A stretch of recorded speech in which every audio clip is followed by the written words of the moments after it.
let's get on with the actual texturing itself. So we've got a nice large area here for our sides that we want lots of detail on, and then we've got a smaller area here for the top and the bottom. So what are we going to do?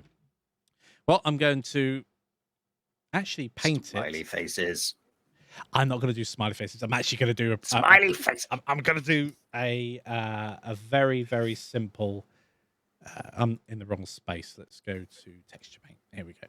So I'm going to paint a very basic texture on each of these areas. Now you could say where things are and where things aren't and do some sort of mask, but I'm not going to go into that level of detail. But what I do want here is a couple of different colors of brown. So brown is basically dark orange. I love trolling my kids with that. Self-portrait. I could do a screenshot of me doing that and then put it on. No. That's what I said, a smiley face. Right. No, let's not do that. So let's turn the brush size up a little. I'm using the F key to do this, and I'm simply going to go over this area here.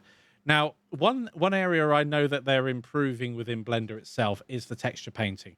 Occasionally, you'll get it being a little bit on, I suppose, the laggy side. So when you're actually trying to do something, it lags behind a little bit. It is annoying when it does that, and it's just something you have to deal with, basically. So this is gonna be really rough and ready. I could use a straight line, but where's the fun in that? There are also different options down here in terms of stroke. So you can have different spacings between as you're pulling that down. It's basically putting a load of dots in of whatever the brush happens to be. So we can change the strength, the spacing.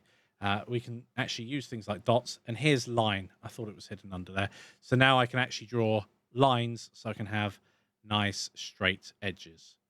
And I've picked a really peachy color for my crate. Let's go and have a look at how that's looking. I'd usually have certainly more of this area up so we can see what's going on. So there we go. We've got the beginnings of a crate. Now you probably have more geometry in there, but we've done the top and the bottom at the same time, which is kind of what we're aiming to do here. Now we could go around and we could do this larger Roderick area. would like a quick sketch of the Mona Lisa on this crate. A quick sketch. Okay, so something like oh, you've seen Mr. Bean, right? I could do that. So I need a. This is actually quite challenging because I'm going to have to do a proportional size. So maybe like that. I think that might work. But anyway, let's. So if you knew the size of the proportion and you know that pixel was, say, that brush was 3 pixels, this would be easy. Yes, it certainly would be. You're very right there. So let's pop in this edge going round like so. Again, I don't want to go. Oh, I've still got a bit along the top here. So this is perhaps where changing the fall off would be incredibly useful, because then I would not be fighting trying to get that sorted. So where is fall off? Here is fall off, just down here, and this is the fall off of our brush. We've got a load of other options here. I'm going to do a constant fall off. So that would be a lot sharper. And because this represents the edge of a piece of wood, I think actually it being like that is a lot better. So something along those lines. They are much, much sharper edges. That is really, really nice. Excellent. So changing the fall off is super useful. And I'm going to do the same down here because I'm pretty sure I wasn't paying much attention. And you can actually see the pixelation at this level as well. So let's bring that up slightly. There we go. So let's draw in this bit here, here, here, and finally here. Perfect. Now I want this same color inside here, which obviously is a little bit challenging because I didn't create a palette. You can create a palette, and I know that for our action RPG, we are actually using a palette. So having a palette underneath that you can use is very, very useful. So color palette, new. I'm going to hit plus. That one's now stored. I need this one, or I could create a new one, but I want this one. So let's click on our color, click on the eyedropper, and select it. Then I'm going to add it to the palette before I do anything else. Right. Will the fill tool save me here?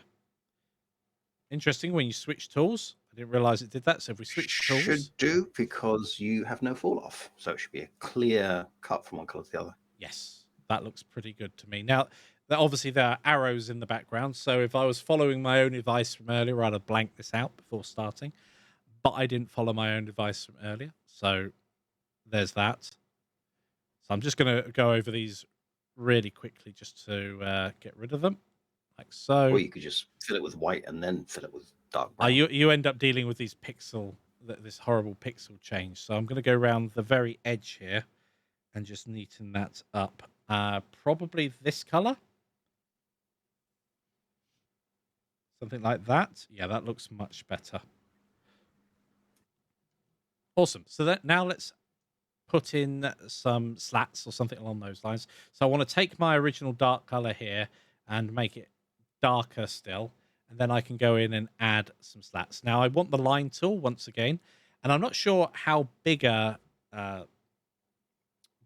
width of brush that I'm going to need. So rather than just using this workspace here, I'm going to go over to this workspace. And then if we have a look at something from the side or the front, we can actually start drawing in some extra detail. So here, for instance, I can see better. Perhaps I want it about that thick, I'm guessing. Something along those lines.